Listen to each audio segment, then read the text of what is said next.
आप कोरोना के नियंत्रण की दवा कहते हो कि कोरोना खत्म हो जाएगा और आप उसकी जगह इम्यूनिटी बूस्टर बेच रहे हो। अपने घर में किसी को भी कोरोना से बचाव को लेकर अन्न बंड दवा किसी कीमत पर मत खिलाइएगा। आपको पता है बाबा रामदेव के चेले जो है वो फर्जी वर्ल्ड रिकॉर्ड की डिग्रियां भी बांटते हैं कि जिनको कोरोना था ही नहीं उनको बाबा ने दवा खिला दी और उनको लेकर दावा कर दिया कि कोरोना पॉजिटिव। बाबा रामदेव यह फर्जीवाड़ा पूरा का पूरा जब से कोरोना शुरू हुआ है तब से बाबा रामदेव का यह फर्जीवाड़ा जारी है। मुझे आश्चर्य होता है कि बिना क्लिनिकल ट्रायल के केवल प्लेसिबो मेडिसिन कह करके एक दवा को उत्पादित करने की कैसे मंजूरी दे दी गई और कैसे उसका प्रोडक्शन शुरू हो गया और कैसे उसका प्रचार किया जाने लगा। आप सोच सकते हैं ये कितना गंभीर मामला है।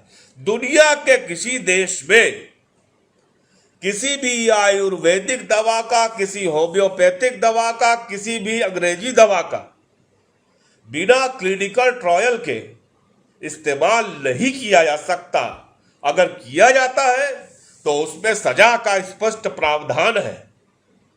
अब यह सरकार की जिम्मेदारी है कि आयुष मंत्रालय मुकदमा दर्ज करे और बाबा रामदेव को जेल भेजे। आप सबको भी इसकी मांग करनी चाहिए।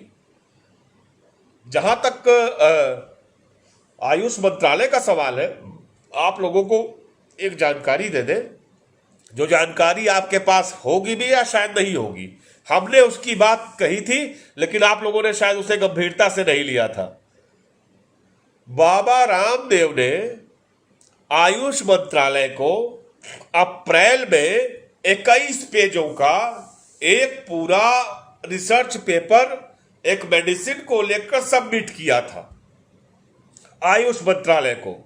उसके बाद बाबा रामदेव को अपने काढ़े और कथित दवा के ट्रायल की बिना किसी लिखित आदेश के अनुमति दे दी गई, जो मध्य प्रदेश में भी ट्रायल किया गया, जिसके बारे में बालकृष्ण दावा कर रहा है कि मेरठ के 2 अस्पतालों में वहां के डॉक्टरों पर भी दवा का प्रयोग हुआ।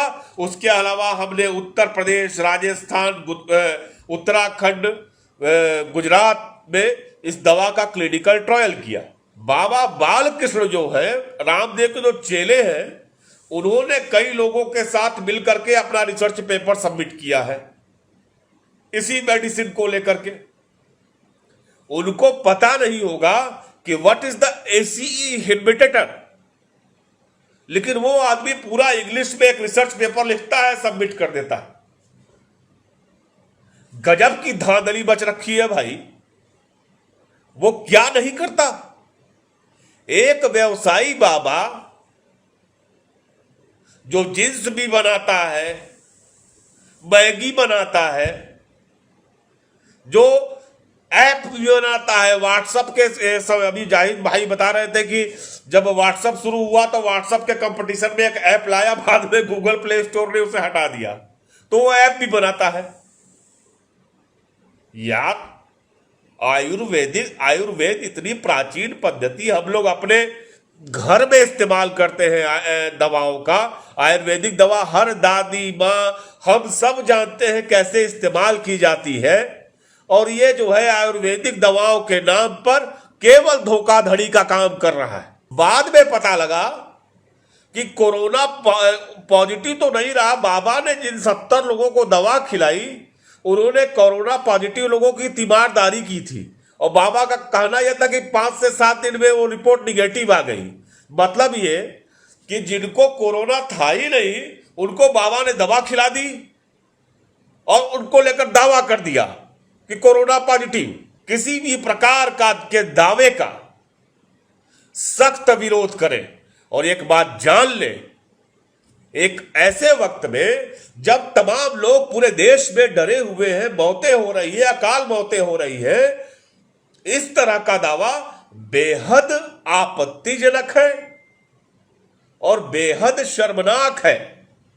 आपको पता है बाबा रामदेव के चेले जो है वो फर्जी वर्ल्ड रिकॉर्ड की डिग्रियां भी बांटते हैं। आपको नहीं पता होगा, मैं जानता हूं ऐसे लोगों को, मैंने स्टोरीज की। वर्ल्ड रिकॉर्ड की डिग्रियां बेचते हैं बाबा बालकृष्ण के चेले। यह आदमी बहुत खतरनाक है, इससे बच के रहने की जरूरत है और इस बात की जांच कराए जाने की जरूरत है कि बाबा ने इस दवा को, इसका प्रोडक्शन कैसे शुरू कर दिया बिना क्लिनिकल ट्रायल के। आप कोरोना के नियंत्रण की दवा कहते हो कि कोरोना खत्म हो जाएगा और आप उसकी जगह इम्यूनिटी बूस्टर बेच रहे हो। सरकार ने हम लोगों को, हम सभी को, मुझको भी भगवान भरोसे छोड़ दिया है। हम जीते हैं तो किस्मत है, हम मरते हैं तो किस्मत है। हर हिंदुस्तानी इस वक्त केवल भगवान के भरोसे है। अपने घर में किसी को भी कोरोना से बचाव को लेकर अन्न बंड दवा किसी कीमत पर मत खिलाइएगा। यह सच्चाई है कि बाबा ने बिना आयुष मंत्रालय की इजाजत के केवल मूक सहमति के आधार पर देश के तमाम हिस्सों में क्लिनिकल ट्रायल किए और अब आयुष मंत्रालय कह रहा है कि जब तक परीक्षण न हो जाए तब तक आप दवा का प्रचार प्रसार मत करिए। अरे भाई, वो प्रचार प्रसार आपके कहने से ही कर रहे थे। आपको तो मुकदमा दर्ज कराना चाहिए अगर आप सही है तो। कि मीडिया ने इस खबर को प्रमोट क्यों किया, यह सोचे जाने की जरूरत थी। दावे तमाम किए जाते हैं। ये मीडिया एथिक्स भी है। प्रेस काउंसिल भी कहता है किसी भी प्रकार के झूठे दावे, जादू टोना, ओझा, दवाई, इन सब के संबंध में किसी भी प्रकार की मिथ्याचार को मीडिया को नहीं बढ़ाना चाहिए।